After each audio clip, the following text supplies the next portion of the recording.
Hoje vamos mergulhar profundamente no universo do sushi, explorando em detalhes as diferenças entre o sushi tradicional do Japão e o sushi adaptado e popularizado no Brasil, entendendo não apenas os ingredientes, mas também a cultura, os costumes, as técnicas, as curiosidades e tudo o que envolve esse prato que conquistou o mundo.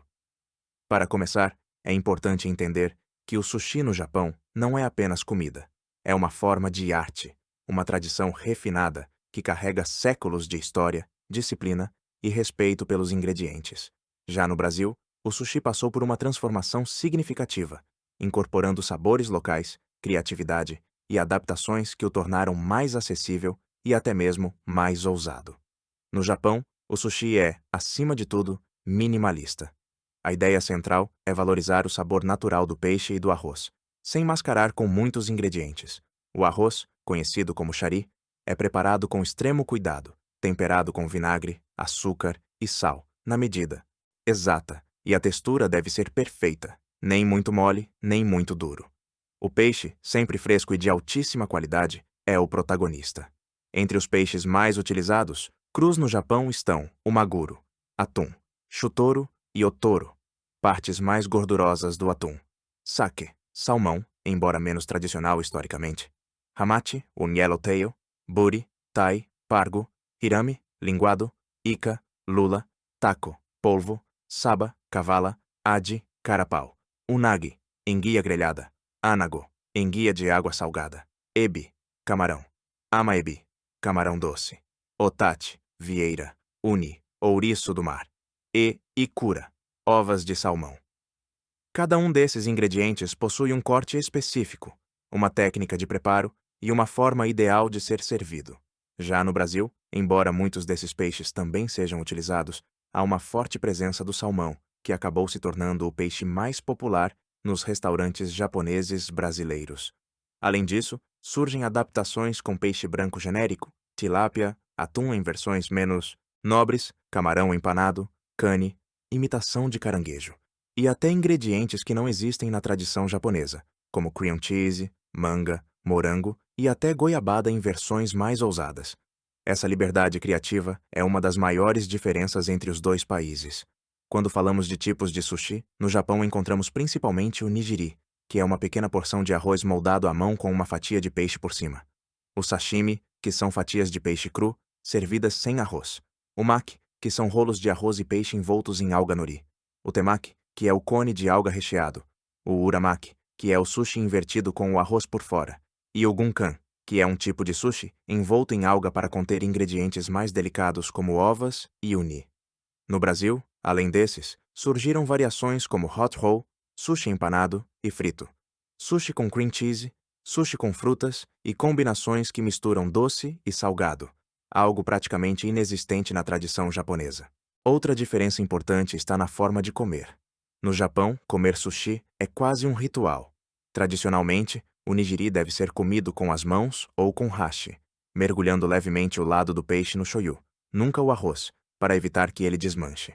O wasabi já é colocado pelo chefe na quantidade ideal entre o arroz e o peixe, e adicionar mais pode ser visto como desrespeito ao trabalho do sushiman.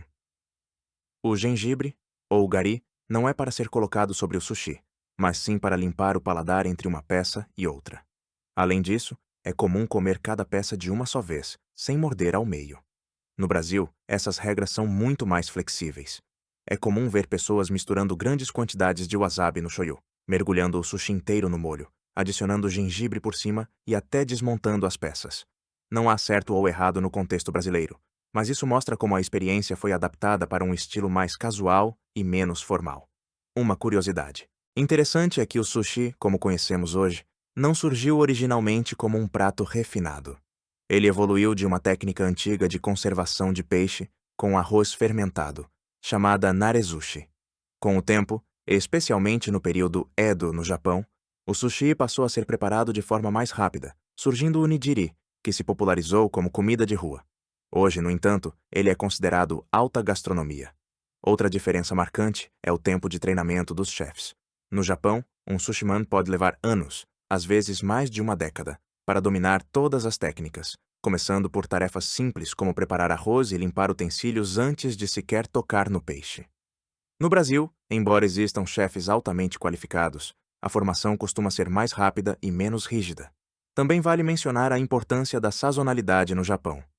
Certos peixes são consumidos em épocas específicas do ano, quando estão em sua melhor qualidade. Já no Brasil, disponibilidade é mais constante, e nem sempre há essa preocupação tão rigorosa com a estação ideal de cada ingrediente. Em termos de sabor, o sushi japonês tende a ser mais delicado, equilibrado e focado na pureza dos ingredientes. Já o sushi brasileiro é mais intenso, criativo e muitas vezes mais carregado de molhos, texturas e combinações inusitadas. Isso não significa que um seja melhor que o outro, mas sim que refletem culturas diferentes, uma mais tradicional e minimalista, outra mais experimental e adaptativa. Por fim, o sushi é um excelente exemplo de como a gastronomia pode atravessar fronteiras e se reinventar. No Japão, ele continua sendo uma arte refinada, cheia de regras e significados. No Brasil, ele se transformou em algo democrático, acessível e cheio de personalidade. E talvez seja exatamente essa dualidade que torna o sushi tão fascinante. A capacidade de ser ao mesmo tempo tradição e inovação, simplicidade e criatividade, cultura e experiência. Um ponto extremamente importante para entender o consumo real no Japão é que, na prática, cerca de 99% do sushi, consumido em restaurantes especializados, gira em torno do nigiri com peixe cru. Embora o maki também exista e seja consumido, ele não ocupa o mesmo protagonismo que possui fora do Japão, especialmente no Brasil. Em sushias tradicionais, o foco quase absoluto do cardápio e da experiência está no nigiri, onde o chefe demonstra sua habilidade através do corte do peixe, da temperatura do arroz e do equilíbrio perfeito entre os dois. O maki aparece mais como um complemento ou opção secundária, e não como o centro da refeição. Isso reforça ainda mais a ideia de que o sushi japonês é baseado na simplicidade, técnica e valorização máxima do ingrediente principal, o peixe cru. Existe ainda um aspecto pouco conhecido fora do Japão que mostra o nível extremo de precisão e perfeccionismo dessa arte, competições e desafios entre os melhores. Sushimans, onde eles colocam à prova sua habilidade de fazer o nigiri perfeito. Nesses contextos, não se trata apenas de sabor ou apresentação, mas de consistência absoluta. Os chefes treinam por anos para moldar o arroz com exatamente o mesmo peso em cada peça, chegando a um nível impressionante de controle, onde conseguem repetir vários nigiris praticamente idênticos. Em alguns casos, há até análises detalhadas da quantidade de grãos de arroz em cada bolinho. E existem relatos de mestres que conseguem reproduzir não só o peso exato, mas também a mesma estrutura interna e quantidade de grãos em sequência, peça após peça. Isso demonstra como o sushi, especialmente o nigiri, vai muito além de um simples alimento. É uma disciplina que combina técnica, sensibilidade, memória muscular e uma busca quase obsessiva pela perfeição. Além disso, um detalhe fundamental que muitas pessoas não percebem é a importância da temperatura no sushi japonês. O arroz do odzumar nigiri não deve estar frio como muitos imaginam, mas sim levemente morno, próximo à temperatura do corpo humano. Isso permite que, ao entrar na boca, o arroz e o peixe se integrem de forma mais harmoniosa, liberando melhor os sabores e aromas. No Brasil, é muito comum encontrar sushi com arroz frio, muitas vezes até refrigerado, o que altera completamente a experiência sensorial. Outro ponto essencial é a faca utilizada pelos sushimans. No Japão, existem facas específicas para cada tipo de corte, como a yanagiba, usada para cortar sashimi com extrema precisão em um único movimento contínuo, evitando danificar a fibra do peixe. Há também a deba, usada para filetar peixes, e a uzuba, voltada para cortes de vegetais. Essas facas são consideradas extensões da mão do chefe, e muitas vezes são cuidadas por anos ou até décadas. A relação entre cliente e sushiman também é muito diferente. Em restaurantes tradicionais japoneses, especialmente os de balcão, existe uma interação direta entre o chefe e o cliente. O sushiman observa a forma como o cliente come, o ritmo, as preferências e pode ajustar a sequência de peças servidas de acordo com essa percepção. Esse estilo é conhecido como omakase, que significa deixar nas mãos do chefe. No Brasil, embora existam restaurantes que oferecem essa experiência, o mais comum ainda é o sistema de rodízio, onde a quantidade e variedade são priorizadas em vez da sequência cuidadosamente pensada. Outro aspecto interessante é o uso do molho de soja.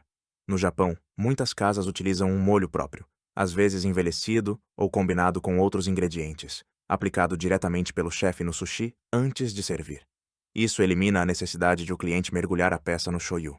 Já no Brasil, o molho é geralmente industrializado e servido à vontade, incentivando o consumo em grandes quantidades. Também é importante falar sobre o arroz em si. O tipo de arroz japonês utilizado é de grão curto com alto teor de amido, o que garante a liga perfeita para moldar o nigiri. No Brasil, nem sempre o arroz utilizado segue esse padrão, o que pode comprometer a textura final. Além disso, o equilíbrio do tempero do arroz é considerado por muitos mestres japoneses ainda mais importante do que o próprio peixe. Outro detalhe curioso é que, no Japão, algumas peças de sushi são levemente maturadas, processo conhecido como jukusei. O peixe é armazenado sob condições controladas por dias ou até semanas, intensificando o sabor e alterando a textura. No Brasil, o consumo é quase sempre de peixe extremamente fresco, sem esse processo de maturação, o que cria uma diferença significativa no perfil de sabor. Há também diferenças culturais profundas na forma como o sushi é percebido. No Japão, sair para comer sushi de alto nível pode ser uma experiência cara e reservada para ocasiões especiais. Já no Brasil, graças à popularização e adaptação, tornou-se algo muito mais acessível, com opções para diferentes faixas de preço. Outro ponto interessante é a apresentação. No Japão, a estética é minimalista, valorizando o espaço vazio, o equilíbrio e a harmonia visual. Cada peça é posicionada de forma estratégica. No Brasil, muitas vezes os pratos são mais cheios, coloridos e variados, com apresentações que buscam impacto visual imediato. Por fim, vale destacar que o sushi continua evoluindo. Mesmo no Japão, há chefes que experimentam novas técnicas, ingredientes e abordagens, embora sempre com muito respeito à tradição. No Brasil, essa evolução é ainda mais acelerada, resultando em criações únicas que misturam influências japonesas com sabores locais. E assim, quanto mais se aprofunda nesse universo, mais se percebe que o sushi não é apenas um prato, mas um reflexo cultural complexo, onde cada detalhe, do arroz ao corte do peixe, da temperatura ao gesto do chefe, carrega significado. Entender essas diferenças não apenas enriquece a experiência gastronômica, mas também nos aproxima de duas culturas que, embora distintas, se conectam através da mesma paixão pela comida.